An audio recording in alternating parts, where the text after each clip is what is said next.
Hello, fellow classmates. My name is Sharon Zapolnik, and I live in Saline, Michigan, which is right outside Ann Arbor, Michigan.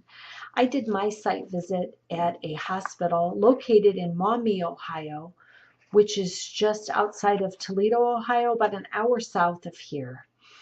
This hospital is a 202-bed hospital.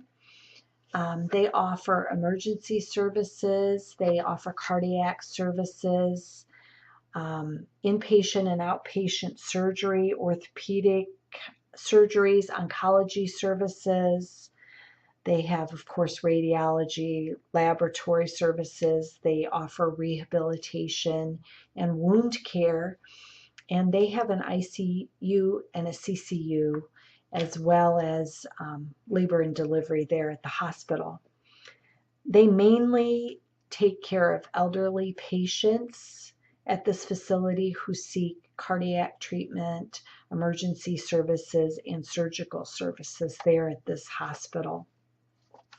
The average length of stay is 4 days at this hospital, and the biggest bulk of their patients are Medicare patients.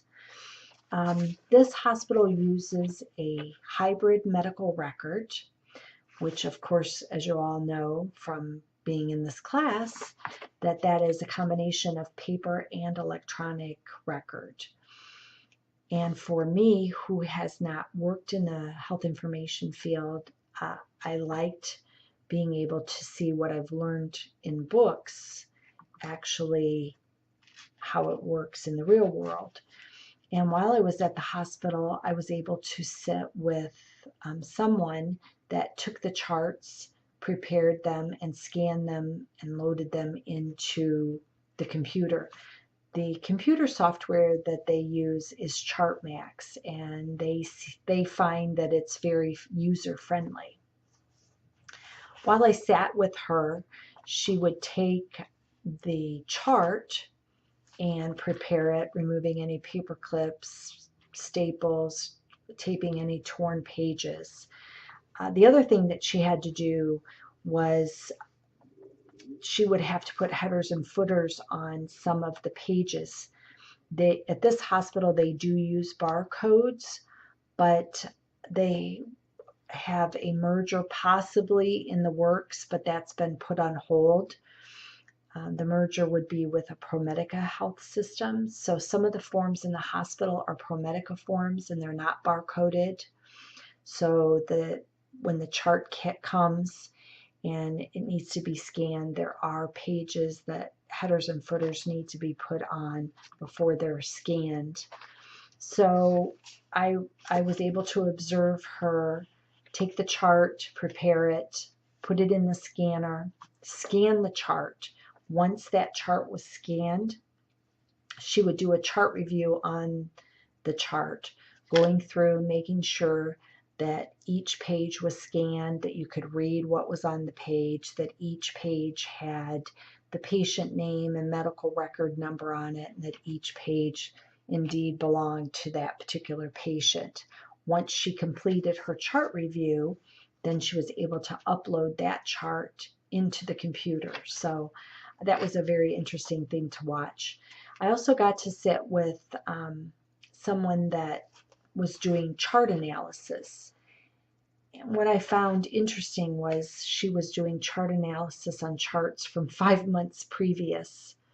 So there must be a compliance issue there, because I would think that they should be looking at charts a lot quicker than 5 months later. But anyway, I watched her. She went through the chart and was able to mark any discrepancies in the chart.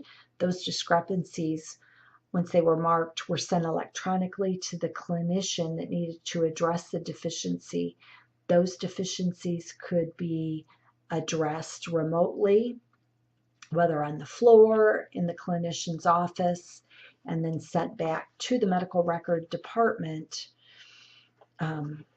to be taken care of, and the clinician did not have to make a trip to the medical records department. This same individual also takes care of the trauma registry there at the hospital, and I found that very interesting to find out about that. This hospital is in a rural area, so, and as I said, any severe trauma cases are sent to other hospitals. They mainly see slip and falls, motor vehicle accidents, farming accidents.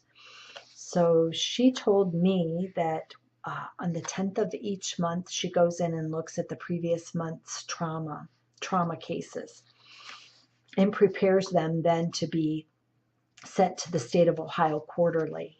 And as she looks at each of these trauma cases, she assigns an abbreviated, it's called an abbreviated injury scale, AIS.